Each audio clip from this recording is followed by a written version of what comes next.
जय हिंद दोस्तों। क्या आपका पढ़ाई में मन नहीं लगता है? जब भी आप पढ़ने बैठते हैं तो तमाम बातें आपके दिमाग में चलने लगती हैं। आप पढ़ाई से दूर भागने लगते हैं, किताबें बंद करने का मन करता है। तो आज का वीडियो आपके लिए है। आज की इस वीडियो में हम उन 7 तरीकों पे बात करेंगे कि हम क्या कुछ करें जिससे कि हमारा मन पढ़ाई में लगे, और वह कौन से तरीके हैं जिनको अपना करके हम पढ़ाई में 1 नंबर पे हो सकते हैं। तो सबसे पहला तरीका ये है कि आप छोटे छोटे लक्ष्य बनाइए। दोस्तों, जब भी आप किताब पढ़ने बैठिए, आपके मन में ये नहीं होना चाहिए कि मैं इतना पढ़ के ही उठूँगा या इतना करके ही जो है किताब बंद करूँगा। आपके मन में ये होना चाहिए कि आज मैं केवल 2 पेज पढ़ूँगा, आज मैं केवल 1 पेज पढ़ूँगा।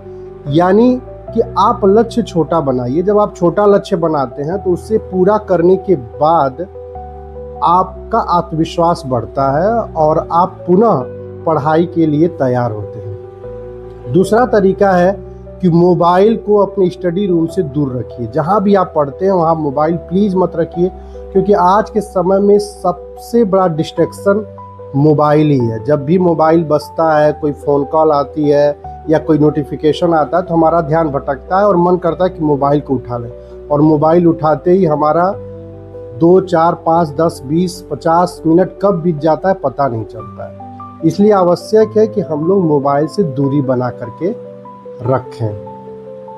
तीसरी महत्वपूर्ण बात है कि आपको अपना लक्ष्य स्पष्ट होना चाहिए। जब तक आपका लक्ष्य स्पष्ट नहीं होगा कि आप क्यों पढ़ रहे हैं, आप किस सपने को पूरा करना चाहते हैं, तब तक आपके पास पढ़ने का वजह नहीं होगा।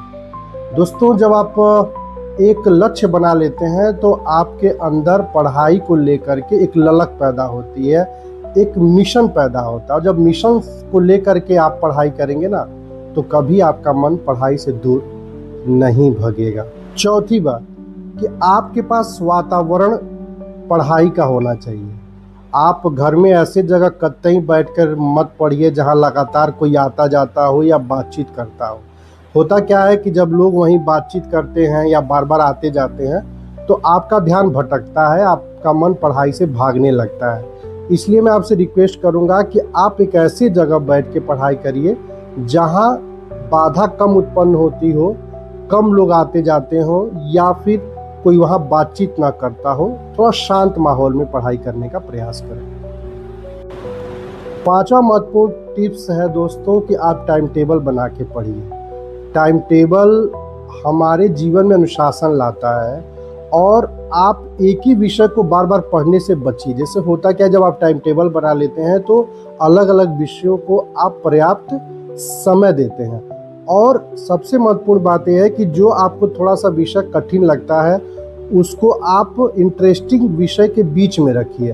पहले जैसे मान लीजिए आपको हिंदी अच्छी लगती है तो पहले हिंदी पढ़िए, फिर आप मैथ पढ़िए, और मैथ के बाद आप अगर इंग्लिश आपको थोड़ी अच्छी लगती हो या फिर आपको सोशल साइंस अच्छा लगता है तो उसे रखिए। होता क्या है कि आप जब इंटरेस्टिंग विषय के बाद जिसमें आपका मन लगता हो थोड़ा टफ विषय चुनते हैं तो वहाँ भी आपको दिक्कत नहीं आती है, और आप एक बार बैठ करके ज़्यादा से ज़्यादा कंटेंट को पढ़ पाते हैं।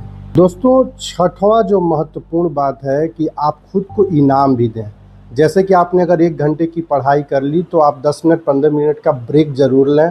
बाहर घूमने जाएं, दोस्तों से बातचीत करें, या 10-15 मिनट में कोई खेल खेल सकते हो तो उसे खेल लें। अगर आपको म्यूजिक सुनना पसंद हो, गाने सुनना पसंद हो, तो आप टीवी पे उसे सुन सकते हैं, मोबाइल में भी सुन सकते हैं, लेकिन अनुशासित रूप में, क्योंकि मोबाइल के साथ एक दिक्कत है कि कहीं ये समय बढ़ ना जाए। तो आप खुद को इनाम दें। या यदि आपको कुछ खाना अच्छा लगता हो तो उस दौरान आप कुछ खा पी लें। इस तरीके से आप जब खुद को इनाम देंगे तो कहीं ना कहीं से एक अंदर से मोटिवेशन पैदा होगा, और फिर आप अगली बार फिर से पढ़ाई के लिए तैयार हो पाएंगे।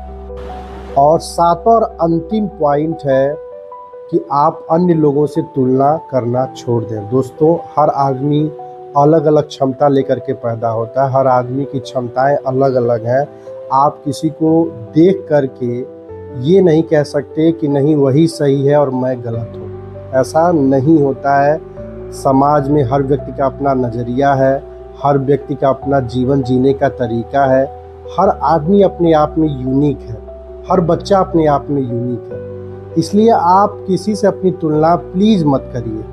आपको ईश्वर ने, कुदरत ने बहुत अलग बनाया है। जब आप किसी से तुलना करते हैं तो कहीं न कहीं आप कॉपी करने की कोशिश करते हैं, नकल करने की कोशिश करते हैं या उसके जैसा बनने की कोशिश करते हैं, जबकि आपको इसकी कोई ज़रूरत नहीं है।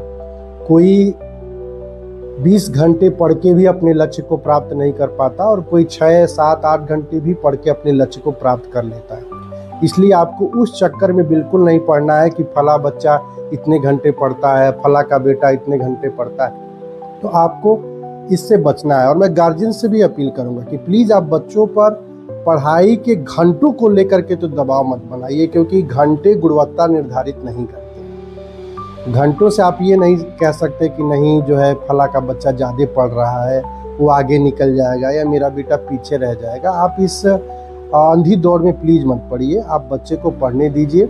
और मैं बच्चों से भी अपील करूँगा कि आप दूसरों से तुलना मत करिए, जितना देर आपका मन लगता है उतना देर पढ़िए। हाँ, कोशिश करते रहिए कि आप हर दिन कुछ बेहतर करें। 1 मिनट, 2 मिनट, 5 मिनट, 10 मिनट, जितना हो सके आप पढ़ाई में ऐड करते रहें। और एक समय ऐसा आएगा कि आपका पढ़ने में मन भी लगेगा, समय भी आप अपनी पढ़ाई की बढ़ा लेंगे। और सबसे महत्वपूर्ण बात कि गुणवत्तापूर्ण पढ़ाई पे ध्यान दें। उम्मीद करता हूँ ये वीडियो आपको पसंद आया होगा। यदि आपको मेरी बातें अच्छी लग रही हों तो आप इस चैनल को सब्सक्राइब करें, इस वीडियो को लाइक करें और ज़्यादा से ज़्यादा लोगों तक पहुँचाएं। धन्यवाद।